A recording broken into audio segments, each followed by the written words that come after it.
सभी को जय हिंद। तो आज इस वीडियो में हम सभी क्लास 12 के पॉलिटिकल साइंस के चैप्टर नंबर 1 के मोस्ट इंपोर्टेंट क्वेश्चन को देखेंगे।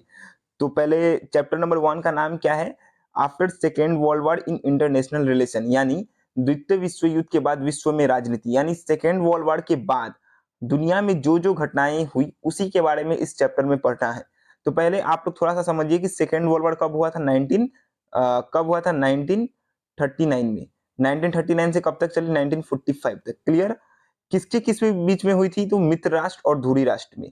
मित्र राष्ट्र बोले तो अलाइड पावर और एक्सिस पावर के बीच में। मित्र राष्ट्र में कौन थी? यूएसए, यूएसएसआर, जो अभी का रसिया बोल सकते हो लेकिन थी नहीं, यूएसएसआर, और आपका ब्रिटेन, फ्रांस। और धुरी राष्ट्र में कौन थी? जर्मनी। इसमें कौन था? जर्मनी, जर्मनी जी से होगा, ठीक है, जर्मनी, जापान और इटली। तो इस मित्र राष्ट्र और धुरी राष्ट्र में आप लोगों को कौन लग रहा है सबसे ज्यादा पावरफुल है? आप लोग बोलेगा कि भैया ये मित्र राष्ट्र वाला ज्यादा लग रहा है क्योंकि इसमें अमेरिका है, रसिया है, यूएसएसआर, यानी रसिया बोल सकते हो, ठीक है, रसिया है। और इसमें जर्मनी, इटली नहीं। उस समय के कंडीशन के अकॉर्डिंग ये जो धुरी राष्ट्र थी जिसमें जर्मनी और इटली थी, ये दो कंट्री बहुत ही पावरफुल थी उस समय। किस समय? तो 1939 के समय। जर्मनी का, हिटलर का नाम सुनते ही आदमी की रूह कांप जाते थे, इतना भयानक था हिटलर, ठीक है। तो उस समय पावरफुल ये थी, लेकिन जीत किसकी होती है? मित्र राष्ट्र की जीत होती है। अमेरिका एटम बम बना लेता है। अमेरिका एटम बम बनाने के बाद क्या करता है? बाद में इस धुरी राष्ट्र में जापान भी एंट्री मारता है और अमेरिका जापान के ऊपर एटम बम गिरा देता है। और जो यूएसएसआर होती है, यानी अभी का रसिया बोल सकते हो, तो वो क्या करती है? वो जर्मनी के हिटलर को हरा देती है और पूरे विश्व में अब दो नया पावरफुल कंट्री बन जाती है। और आफ्टर सेकेंड वर्ल्ड वॉर के बाद, यानी 1945 के बाद क्या होता है? ब्रिटेन का जो पावर होती है वो थोड़ी कम हो जाती है, डाउन हो जाती है। क्यों? अब क्योंकि इसके बाद आपका अमेरिका और जो यूएसएसआर है उसका पावर बहुत ज्यादा बट मतलब बन जाता है और विश्व इनके तरफ ज्यादा ध्यान देने लगती है पूरी दुनिया। और इस समय विश्व के अधिकतर देश क्या थे? गुलाम थे। हम लोग भी किसके गुलाम थे? अंग्रेज के, यानी ब्रिटेन के। और 1947 में हम लोग को फाइनली इंडिपेंडेंस मिल जाती है, ठीक है। तो देखिए, आफ्टर सेकेंड वर्ल्ड वॉर यानी 1945 में क्या हुआ? सेकेंड वर्ल्ड वॉर खत्म हुआ। और सेकेंड वर्ल्ड वॉर के खत्म होने के साथ ही दो पावरफुल कंट्री आई। एक का नाम हुआ यूएसए और एक का नाम हुआ यूएसएसआर, ठीक है। इन दोनों के बीच में अब फिर क्या स्टार्ट हो जाती है? Cold war. क्या स्टार्ट होती है? Cold war. कब से कब तक चलती है? 1945 से 1991 तक चलती है, ठीक है। तो ये कोल्ड वॉर का समय। अब कोल्ड वॉर क्या है? एक ऐसा वॉर जिसमें हम लोग किसी भी तरह के अस्त्र शस्त्र का प्रयोग नहीं करते, यानी किसी भी तरह के हथियार का प्रयोग नहीं करते हैं, केवल मुख से ही हो जाए। किसी के बीच में, किसी दो व्यक्ति के बीच में आप देखिएगा जब झगड़ा होगा ना, खास करके लेडीज लोग के बीच में ये देखने को मिलता है, उन लोग का मुख से ही हो जाता है। लड़कों लड़कों का झगड़ा हुआ तो उसमें तो एकदम बॉक्सिंग वॉक्सिंग सब चलने लगेगा, लेकिन लड़कियों के झगड़े में ये देखा जाता है मुख से ही उन लोग का हो जाता है। तो जिस युद्ध में अस्त्र शस्त्र का प्रयोग नहीं किया जाए उसे हम लोग कोल्ड वॉर कहते हैं। तो ये कोल्ड वॉर किसके किसके बीच हुई थी? यूएसए और यूएसएसआर के बीच। क्लियर?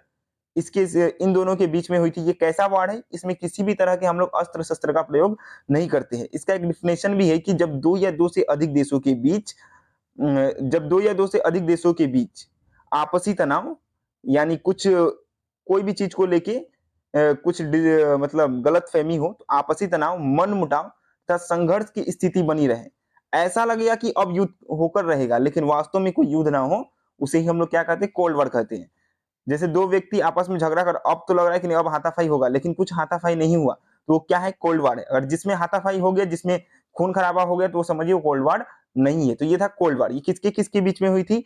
अमेरिका और रसिया के बीच में। कब से कब तक चली? 1945 से 1991 तक चली। क्लियर? तो ये कुछ था। अभी देखते हैं एमसीक्यू के थ्रू और समझने की कोशिश करते हैं। 1914 यानी सेकेंड वर्ल्ड वॉर के बाद और क्या क्या हुआ? इसी में नेम आया, नॉन अलाइजमेंट मूवमेंट देखने को मिला, बहुत कुछ देखने को मिला, सबको देखेंगे। क्यूबा मिसाइल क्राइसिस, हर एक के क्वेश्चन को यहाँ पे दिया गया है, एक एक करके समझेंगे। तो देखिए, पहला क्वेश्चन आपका क्या है? द्वितीय विश्व युद्ध के बाद विश्व तीन ब्लॉकों में विभाजित, नहीं, यहाँ पे ये होता है कितने ब्लॉकों में विभाजित होगी, मतलब कितने ग्रुप में विभाजित होगी। आफ्टर सेकेंड वर्ल्ड वॉर पूरी दुनिया कितने ग्रुप में चली गई? दो ग्रुप में चली गई थी, ठीक है। जब सेकेंड वर्ल्ड वॉर खत्म हुआ तो पूरी दुनिया दो ग्रुप में बट गई थी। एक आपका साम्यवाद हुआ था और एक आपका पूंजीवाद हुआ था, यानी कम्युनिज्म और एक कैपिटलिज्म था। कम्युनिज्म का नेतृत्व यानी लीडरशिप कौन कर रहा था? यूएसएसआर। और कैपिटलिज्म का कौन कर रहा था? यूएसए यानी अमेरिका। ये क्या थी? सोवियत संघ और चीन तो नहीं होगा, संयुक्त राज्य अमेरिका और सोवियत संघ। ठीक है, तो आपका सही आंसर क्या होगा? घ नंबर का सही होगा यानी डी होगा। ठीक है, नेक्स्ट क्वेश्चन देखिए क्या है आपका। अप्रैल 1949 में कौन सा संगठन अस्तित्व में आया था? तो नाटो आया था। कौन आया था? नाटो आया था। देखिए after second world war America और रसिया के बीच में, अभी बोल सकते हो मैं रसिया बोल रहा हूँ लेकिन रसिया नहीं है, यूएसएसआर का फुल फॉर्म है यूनाइटेड सोवियत सोशलिस्ट रिपब्लिक। तो उन दोनों के बीच में मतलब युद्ध वाला वातावरण बनता है लेकिन युद्ध नहीं होता है। तो इसके लिए ये लोग अपने अपने पावर को मतलब और एक्स्ट्रा करने के लिए क्या करते हैं? बहुत सारे संधि करती है, एग्रीमेंट करती है। तो एक करता है अप्रैल 1949 में, एक बनता है नाटो। ये कौन करता है? अमेरिका करता है। कौन करता है? अमेरिका। नाटो का फुल फॉर्म क्या है? North Atlantic Treaty Organisation. ठीक है, याद रखिएगा। इसका गठन कब होता है? 4 अप्रैल 1949 को। ये क्या है? तो ये मिलिट्री अलायंस है। क्या है? मिलिट्री अलायंस मतलब सैन्य सैन्य गठबंधन है। नाटो का मेन मोटिव क्या था? नाटो में ना स्टार्टिंग में आपके 14 मेंबर थे। कितने मेंबर थे? 14। और 14 मेंबर है मतलब 14 देश एक साथ शामिल है। और इसका मेन मोटिव था कि अगर इन 14 देश में अगर कोई भी दूसरा देश इनमें से किसी भी एक देश के ऊपर अटैक करता है तो ये 14 देश उसको मिल के मारेगा, वो दूसरे वाले देश को। तो ये एक तरह का गठबंधन था, अपने पावर को और ज्यादा बढ़ाने के लिए अमेरिका ने किया था। ठीक है, क्लियर? तो देख लीजिएगा आप लोग, इसका आंसर क्या होगा? सी। अब एक क्या है? सीएटो। सीएटो का पूरा नाम क्या है? तो सीएटो का आपका पूरा नाम क्या हो जाएगा? दक्षिण पूर्व एशियाई संधि संगठन। इंग्लिश में इसको बोलेंगे South East Asian Treaty organisation. Clear? और एक देखिए क्वेश्चन क्या है, नाटो का निर्माण क्यों किया गया था? नाटो का निर्माण क्यों किया गया था? अभी मैं आपको बताया ना। नंबर में क्या है? यूएसएसआर द्वारा संभावित आक्रमण के खिलाफ पश्चिमी शक्तियों की एकजुट करने के लिए। तो आपका सही आंसर ये होगा। ठीक है, अगर आप लोग वर्ल्ड मैप देखोगे ना तो इस तरफ में अमेरिका है और इस तरफ में रसिया है। ठीक है, रसिया ईस्ट में पड़ती है और अमेरिका किस में पड़ती है? वेस्ट में। तो ये वेस्टर्न कंट्री का क्या था? एक अलायंस था, एक एग्रीमेंट किया गया था, एक गठबंधन था। ठीक है, तो ये क्यों किया गया था? यूएसएसआर के यूएसएसआर का प्रभाव बहुत ही ज्यादा बढ़ रहा था। सब देश, अधिकतर देश यूएसएसआर की तरफ मिल रहे थे। तो उसको कंट्रोल में करने के लिए इन लोगों ने क्या किया? नाटो का स्थापना किया हुआ था। नेक्स्ट क्वेश्चन देखिए आपका क्या है। हाँ, द्वितीय विश्व युद्ध के बाद, द्वितीय विश्व युद्ध के बाद की अवधि के दौरान यूएसए और यूएसएसआर के बीच प्रतिद्वंद्विता को जाना जाता है किस रूप में? Cold war. क्या हो जाएगा सही आंसर इसका? Cold war. कोल्ड वॉर किसके बीच में हुई थी? तो पता ही है आपको, यूएसए और यूएसएसआर। आंसर बी यहाँ पे दिया है। देखिए नेक्स्ट क्वेश्चन क्या है, शीत युद्ध के दौरान कौन सी दो विचारधाराएं संघर्ष में शामिल थी? अभी आपको बताया था ना, साम्यवाद और पूंजीवाद। आपका एकदम सही आंसर हो जाएगा, साम्यवाद और पूंजीवाद। ठीक है, साम्यवाद का लीडरशिप कौन कर रहा था? तो यूएसएसआर। और पूंजीवाद का कौन कर रहा था? तो अमेरिका कर रहा था। कौन कर रहा था? अमेरिका। साम्यवाद में क्या होती है कि सब इक्वल माना जाता है, और पूंजीवाद में कोई भी व्यक्ति अगर है तो उसके पास फ्रीडम है कि उसको जितना पैसा कमाना है कमाओ। ईश्वर ने आपको सब चीज दिया है, अगर आपके पास हिम्मत है तो आप पैसा कमा लो, मार्केट में पैसा रखा हुआ है। ये है पूंजीवाद का। इंडिया किसको फॉलो करती है? दोनों को फॉलो करती है। ठीक है, अभी फिलहाल प्रेजेंट टाइम में। नेक्स्ट क्वेश्चन देखिए क्या है। हाँ, निम्नलिखित में से कौन सीएटो का सदस्य नहीं है? तो इसका सही आंसर क्या हो जाएगा? यूएसएसआर सीएटो का सदस्य नहीं है। ये सीएटो का स्थापना कौन किया था? तो अमेरिका ही किया हुआ था। ठीक है, नेक्स्ट क्वेश्चन देखिए आपका क्या है। निम्नलिखित में से कौन सा समझौता 1960 के दशक में महाशक्तियों के बीच हस्ताक्षरित हुई थी?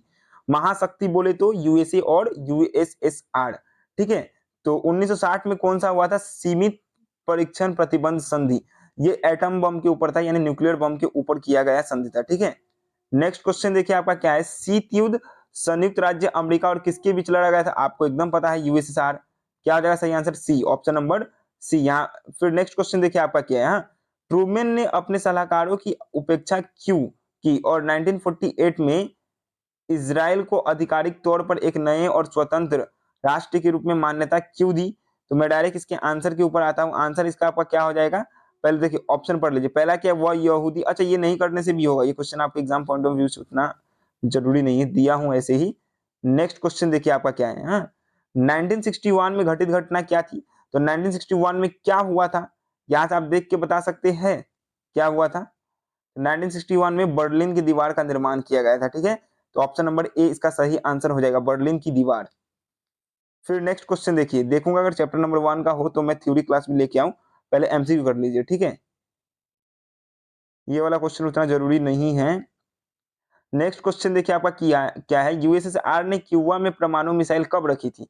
तो 1962 में रखी थी। कब रखी थी? 1962। और क्यूबा मिसाइल क्राइसिस भी कब हुआ था? 1962 में। कब हुआ था? 1962। क्लियर। नेक्स्ट क्वेश्चन देखिए, सेंटो का पूरा नाम क्या है? तो सेंटो का पूरा नाम है सेंट्रल ट्रीटी ऑर्गेनाइजेशन। अब यहाँ पे ये मत सोचिएगा कि सी का अलग कुछ होगा, ई का कुछ नहीं। सेंट्रल का स्पेलिंग क्या होता है? CENTA। तो यही सेंटो का मतलब क्या है? SEN का मतलब क्या है? सेंट्रल। टी का मतलब क्या है? ट्रीटी। और ओ का मतलब क्या है? ऑर्गेनाइजेशन। इस चैप्टर में जहां पे भी आपको टी और देखने को मिलेगा, आप समझ जाइएगा उसका मतलब क्या है? Treaty organisation. क्लियर। तो ये भी कौन किया हुआ था? तो अमेरिका ही किया हुआ था। ठीक है। 1957 की हंगरी क्रांति के प्रति सोवियत संघ की क्रू प्रतिक्रिया ने अमेरिका की रणनीति को अप्रभाविता को प्रदर्शित किया। किस तरह से किया? तो बड़े पैमाने पर जवाही कार्यवाही के रूप में। जरूरी नहीं है आपके लिए। ठीक है। शीत युद्ध के बारे में निम्नलिखित में से कौन सा कथन गलत है? तो इसके लिए आपको शीत युद्ध का बेसिक कुछ कंसेप्ट तो पता होना चाहिए, मैं आपको बताया भी था। यह अमेरिका और सोवियत संघ और उनके संबंधित सहयोगियों के बीच प्रतिस्पर्धी थी। यह अमेरिका और सोवियत संघ और उनके संबंधित सहयोग, एकदम सही है ये वाला। तो यह महाशक्तियों के बीच एक वैचारिक युद्ध था। इसमें हथियारों के दौर को जन्म दिया। ये वाला तो मुझे नहीं लगता है सही है। ठीक है। अच्छा, इसने हथियार नहीं नहीं ये ठीक है, हथियारे को दौर को जन्म दिया ना। पर सबको अपने अपने को क्या कर रहे थे? अपने अपने को मतलब पावरफुल बनाने के लिए क्या कर रहे थे? हथियार अपने पास जमा कर रहे थे कि अगर मेरे ऊपर अटैक होता है तो मैं भी अटैक कर दूंगा। आपका क्या हो जाएगा? अमेरिका और यूएसएसआर प्रत्यक्ष युद्ध में लगे हुए थे। नहीं, ये नहीं होगा। ये लोग कभी भी डायरेक्टली रूप से युद्ध नहीं किए। और मान लीजिए कोई ए देश है, कोई बी देश है, इसका झगड़ा हो रहा है तो ए का सपोर्ट अमेरिका कर रहा है और बी का सपोर्ट आपका यूएसएसआर कर रहा है, ऐसे करके। तो ये प्रत्यक्ष नहीं होगा। ये ऑप्शन नंबर डी आपका गलत होगा। ठीक है। नेक्स्ट क्वेश्चन आपका देखिए क्या है? पश्चिमी गठबंधन का नेतृत्व किसके द्वारा किया गया? मैं बताया ना आपको, पश्चिमी गठबंधन मतलब नाटो, ये सब का बात होगा। तो ये कौन किया था? अमेरिका। और ईस्टर्न का कौन किया है? तो ईस्टर्न का क्या है आपका? सोवियत संघ। नेक्स्ट क्वेश्चन देखिए, निम्नलिखित में से नेम के उद्देश्य को प्रतिबंधित नहीं करता है। तो इसका आप सही आंसर देखिए क्या होगा? सी होगा, किसी भी सैन्य गठबंधन में शामिल न होना। अब नेम क्या है? तो नेम का पूरा फुल फॉर्म क्या है? Non alignment movement. हिंदी में इसको गुट निरपेक्ष आंदोलन कहते हैं। ये कौन लेके आया था? तो ये हमारे भारत के प्रथम प्रधानमंत्री पंडित जवाहरलाल नेहरू द्वारा ये एक विचारधारा, एक आइडियोलॉजी लेके आया गया था। ये क्यों बनाया गया था? क्योंकि सेकेंड वर्ल्ड वॉर के बाद क्या हुआ था कि अमेरिका दबाव डाल रहा था पूरी दुनिया को कि आप मेरी ओर मिलो। रसिया बोल रहा है आप मेरी ओर मिलो। अभी हम लोग हाल फिलहाल में आजाद हुए। अगर हम लोग किसी अगर हम लोग अमेरिका या रसिया के साथ मिल जाते तो हो सकता है कि वहां की गवर्नमेंट फिर से हम लोग को गुलाम बना ले। तो ऐसी स्थिति को निपटने के लिए हमारे पंडित जवाहरलाल नेहरू ने पंडित जवाहरलाल नेहरू ने क्या किया? एक अलग विचारधारा लेके आई और उन्होंने एक नेम बनाया। बोला कि ना हम आपके गुट में मिलेंगे, ना हम आपके गुट में मिलेंगे। गुट मतलब ना हम आपके ग्रुप में मिलेंगे, ना हम आपके ग्रुप में रहेंगे। हम आप दोनों के ग्रुप से अलग रहेंगे, हम लोग नॉन अलाइजमेंट रहेंगे। तो इस तरह नॉन अलाइजमेंट मूवमेंट की शुरुआत हुई। कब हुई? तो 1961 में इसका पहला शिखर सम्मेलन किया गया। कहाँ पे? तो बेलग्रेड में। कहाँ पे किया गया? बेलग्रेड में। उस समय कितने देश इसमें शामिल थे? तो 25 देश थे। कितने थे? 25 देश थे। और इस बेलग्रेड सम्मेलन में जो हमारे इंडिया के पीएम कौन? तो PJN यानी पंडित जवाहरलाल नेहरू। इंडोनेशिया के थे, 4 से 5 मुख्य देश थे। इंडोनेशिया थे, युगोस्लाविया थे, घाना थे, मिस्र थे। ठीक है। तो इन सब को आप देख लीजिएगा, थोड़ा आगे देखिए। नेक्स्ट क्वेश्चन क्या है? द्वितीय विश्व युद्ध के बाद विश्व 3 ब्लॉकों में, 3 नहीं कितने ब्लॉकों में विभाजित हो गई थी? ये वाला क्वेश्चन रिपीट हुआ है, पहला क्वेश्चन है। नेक्स्ट क्वेश्चन देखिए, 2 ग्रुप में हुई थी। कैनेडी ने न्यू फ्रंटियर कार्यक्रम का उद्देश्य क्या था? जो एफ कैनेडी है तो ये वाला आप लोग कर सकते हो। सामाजिक सामाजिक कल्याण, व्यय में वृद्धि। आप लोग देख लीजिएगा। वर्षा संधि का नेतृत्व किसने किया था? तो यूएसएसआर ने किया था। ये वर्षा संधि क्या थी? ये 1955 में की गई थी। कब की गई थी? 1955 में। नाटो कब बना? 1949 में। तो इसी का उत्तर देने के लिए रसिया ने क्या किया? वर्षा पैक्ट किया, जिससे ये नाटो का मुकाबला कर पाए। ठीक है। नियो के बारे में निम्नलिखित में से कौन सा कथन गलत है? तो इसका आंसर आपका सही होगा डी, विकसित देशों को अंतरराष्ट्रीय आर्थिक संसाधनों की अधिक भूमिका प्रदान कराना। ये गलत है। नियो नियो का फुल फॉर्म क्या है? New international economic order. ये इसलिए ये एक इंटरनेशनल ऑर्गेनाइजेशन थी, यानी संस्था थी। ये क्यों बनाया गया था? जो भी देश गरीब है, जो भी जिनके पास आर्थिक संसाधन उतनी मात्रा में नहीं है, तो उनको ये क्या करेगी? ये संस्था उनको कुछ हेल्प करेगी, इसीलिए बनाया गया था। कौन बनाया था? जो जो उस समय डेवलप कंट्री थे उन लोगों ने बनाया था, यानी विकसित देशों ने बनाया था। तो ये ऑप्शन नंबर डी नहीं होगी कि विकसित देशों को अंतर्राष्ट्रीय आर्थिक संसाधनों में अधिक भूमिका, यानी यहाँ पे ऑप्शन नंबर डी बोल रहा है कि विकसित देशों को आर्थिक सहायता प्रदान करना, नहीं, विकसित देशों ने ये बनाया था जो पुअर कंट्री उनको आर्थिक सहायता दे पाए, ठीक है, फुल फॉर्म याद रखिएगा, वेरी वेरी वेरी इंपॉर्टेंट। अच्छा और देखते हैं एक दो क्वेश्चन। हम्म शीत युद्ध का चरम बिंदु था तो क्या था? Cuba missile crisis. Cuba missile crisis एक ऐसा बिंदु था, एक ऐसा पॉइंट था जहां पे लग रहा था कि यूएसए और यूएसएसआर दोनों आपस में क्या करेंगे, युद्ध करके ही मानेंगे, ठीक है। क्यूबा मिसाइल क्राइसिस कब हुआ था? तो 1962 में, ठीक है। क्यूबा के ऊपर भी बताऊंगा कभी, मतलब देखते हैं ना, पहले क्वेश्चन आप लोग ये देख लीजिएगा, ठीक है। वर्षा संधि कब हुई थी? अभी बताया था 1955 में, ठीक है। कौन हुआ था? तो रसिया, आपको पता है। 1961 में सोवियत संघ के नेता किस बात से चिंतित थे कि अमेरिका चीन पर हमला करेगा? नहीं, कि अमेरिका सबसे शक्तिशाली राष्ट्र होगा, अमेरिका डी होगा इसका आंसर, हाँ, कि अमेरिका क्यूबा पर हमला करेगा और फिदेल कास्ट्रो को उखाड़ फेंकेगा। अब क्यूबा पर हमला क्यों करेगा, नहीं करेगा? देखिए क्यूबा ना, अगर आप वर्ल्ड मैप देखोगे तो मानो यहाँ पे अगर अमेरिका है तो अमेरिका के पास में ना, यहाँ पे क्यूबा एक द्वीप है, आइलैंड है, जैसे हम लोग के यहाँ पे अंडमान निकोबार है ना, तो वैसे वहां पे है। वो क्यूबा चीनी के लिए फेमस थी। जब वहां पे आज से लगभग उस समय जब अमेरिका ये लोग का टाइम था, तो उस समय ना वहां पे अमेरिका की गवर्नमेंट थी, लेकिन जो अब अमेरिका का जो लीडरशिप वहां पे था वो बहुत ही खराब था, बहुत मतलब वहां की जनता को अच्छे तरीके से ट्रीट नहीं कर रही थी, जिसके कारण वही क्यूबा का एक युवा व्यक्ति होता है जिसका नाम होता है फिदेल कास्ट्रो। उसके नेतृत्व में वहां की जनता क्या करती है, आंदोलन करती है, और उसका जो अमेरिका का जो रहता है व्यक्ति, उसका नाम होता है बतिस्ता। तो उस बतिस्ता को वहां से उखाड़ के ये लोग अपना एक नया सरकार बनाती है, जो कौन बनता है? नया वहां का प्रेसिडेंट फिदेल कास्ट्रो। और फिदेल कास्ट्रो का झुकाव रसिया की तरफ होता है, तो इससे अमेरिका चिंतित होता है। अब इस बात का टेंशन अब रसिया को भी लग रहा है कि कहीं अमेरिका क्यूबा पर हमला करेगा तो फिदेल कास्ट्रो को उखाड़ ना फेंक दे। फिर यही सब चीज थी, ठीक है, देखेंगे। वीडियो ज्यादा लंबा हो जाएगा, इसलिए इसको इतना ही रहने देता हूँ, ठीक है। अच्छा और क्वेश्चन सब देख लेंगे।